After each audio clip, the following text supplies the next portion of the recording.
Conectas Podcast. Traición americana. Estados Unidos vota a favor de Rusia en la ONU. En un giro digno de Judas, Estados Unidos sorprende a sus aliados europeos votando en contra de condenar a Rusia por su invasión a Ucrania en la ONU.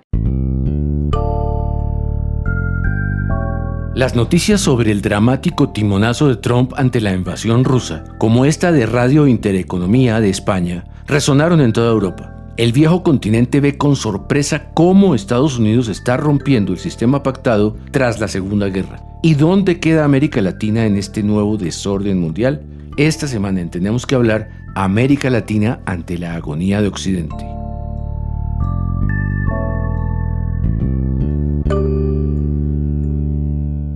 Hola, soy Mauricio Sáenz y les doy la bienvenida a un nuevo episodio de este podcast semanal en el que abordamos diversos temas de América Latina porque tenemos que hablar. Conectas Podcast presenta Tenemos que hablar. El análisis semanal para comprender la actualidad de América Latina, Realizado por la mesa editorial de Conectas, la plataforma periodística con miembros en 19 países de la región.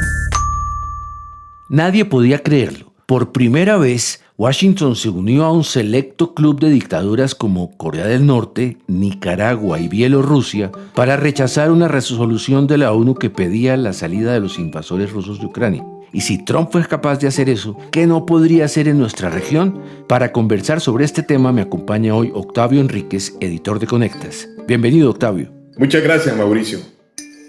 Octavio, los primeros 40 días de Trump en el gobierno preocupan y sorprenden a medio mundo. Así es, en la revista The Atlantic, el legendario ajedrecista ruso Garry Kasparov escribió que Estados Unidos está viviendo un proceso de putinización. Y tiene sus razones Kasparov porque Trump basa sus decisiones en dos prioridades: debilitar a su propio gobierno y preservar los intereses de Rusia. Y otro ejemplo en la prensa europea sobre esto es el semanario francés Le Point, que ilustró su portada con la silueta de Trump con el título El hombre de Moscú. Pero escuchemos una crítica a Trump que viene desde dentro de Estados Unidos. Jamás en mi vida yo pensé, ni cuando diplomático, ni antes como militar, ni ahora como civil, que Estados Unidos iba a ser causa común con dictaduras. Eso dijo sobre la votación en la ONU John Philly, ex embajador de Estados Unidos en Panamá. Es que esta posición de Trump ha sorprendido incluso a los viejos halcones de la diplomacia estadounidense.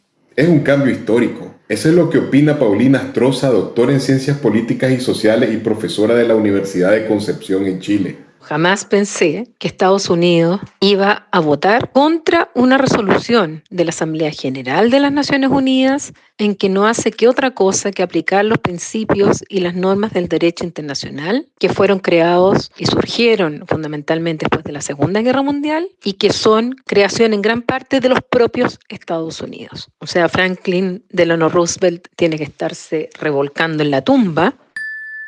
Astroza se refiere a un sistema que creía en el derecho internacional, en el respeto a los tratados, a la soberanía de los países y que tenía su máxima expresión en la ONU. Nada de eso tiene valor en el mundo Trump, que adora a los hombres fuertes como Putin. ¿Qué gana con aliarse con ese exagente de la KGB? Hay una identificación personal. Mientras Trump llama a dictador a Zelensky, se niega a cuestionar a Putin, que se ha mantenido a sangre y fuego un cuarto de siglo en el poder. Si a alguien que concentra los poderes y persigue y es señalado de asesinar a sus opositores no se le puede llamar dictador, ¿entonces a quién? En ese sentido, el ex embajador Philly tiene una opinión clara sobre el nuevo orden mundial que Trump se imagina. Es literalmente volver al pasado para volver al futuro. Donald Trump se percibe como uno de 3 caudillos autoritarios, llámese como quiera, junto con Vladimir Putin en Rusia y Xi Jinping en la China. Un mundo en el que rige la ley del más fuerte y los demás países pues se ven como vasallos, ¿o no? Exacto. Y en la mentalidad de Trump, esos neoemperadores tendrían sus propias áreas sobre las que ejercerían su poder. Escuchemos de nuevo a Philly. Él ve que las Américas pertenecen todas a su esfera de influencia, donde Estados Unidos, con su poderío militar y su potente economía, es el líder y sobre todo es más como un concepto rentista. Ve a las Américas como un lugar geográfico donde Trump y el mercado americano y los americanos y sobre todo sus secuaces pueden sacar provecho y sacar renta.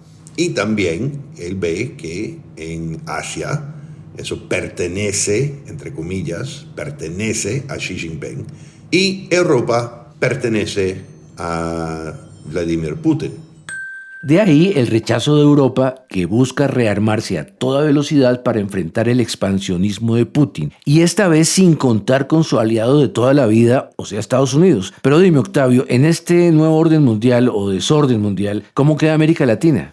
Primero abordemos esta pregunta en términos generales. Es una vuelta al pasado, como dice Philly, porque sería una nueva era de los imperios que tendrían la facultad de decidir sobre el resto del globo, como si estuviéramos en el siglo XIX.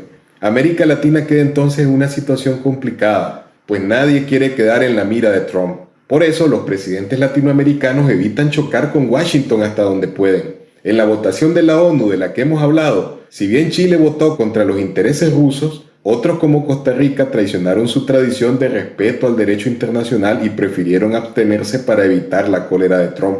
Sí, es que desde enero la palabra favorita de Trump contra los gobernantes que lo critican, pero también contra sus propios aliados como México, Canadá y la Unión Europea, es aranceles. Y Philly agrega otro elemento interesante, el concepto rentista. Entonces me imagino que usará a América Latina según sus intereses. El otro tema es cómo les va a las dictaduras con las políticas de Trump. Venezuela, Nicaragua y Cuba se declaran antiimperialistas. Así es, y el secretario de Estado, Marco Rubio, las declaró enemigos de la humanidad. Pero con Trump nunca se sabe. Por un lado manda un emisario a negociar con Maduro, pero sorpresivamente acaba de quitar la licencia a la petrolera Chevron para operar en Venezuela.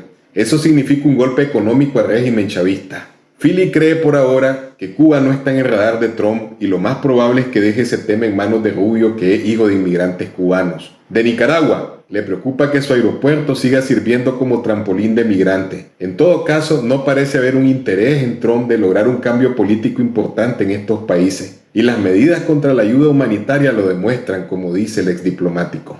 Las dictaduras, desgraciadamente, van a continuar. Ya con los recortes y la destrucción de AID quedan mejor porque no van a tener los necios de IRI, del Instituto Democrático, de USAID, ayudando a los demócratas en los tres países. Entonces creo que ellos se quedan más o menos en lo mismo, y si se quedan o se caen va a ser por presión interior.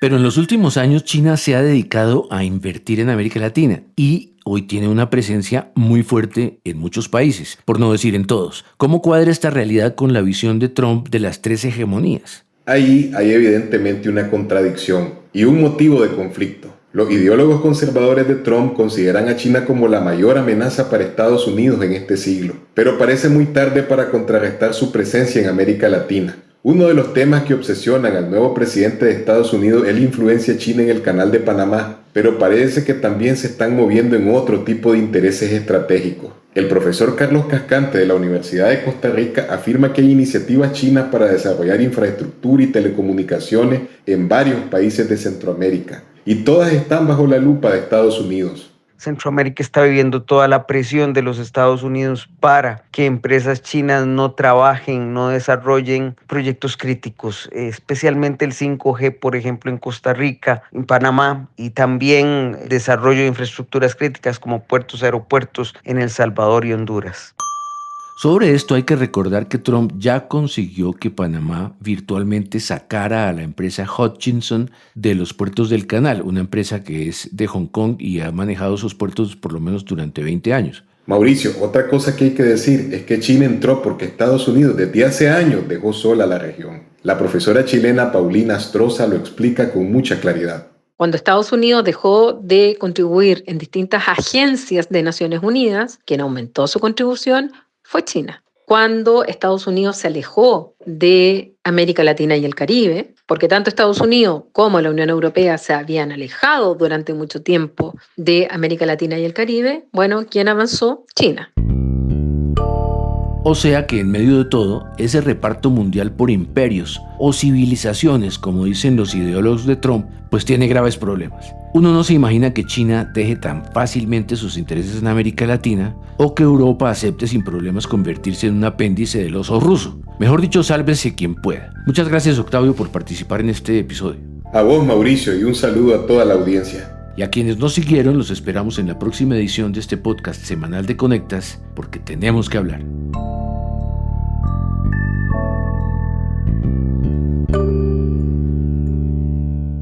Para conocer a profundidad más contenidos de análisis sobre las Américas, visítanos en www.conectas.org. Escúchanos cada semana en Spotify, YouTube, Apple y Google Podcasts. Activa las notificaciones y déjanos tus comentarios porque en Latinoamérica tenemos que hablar.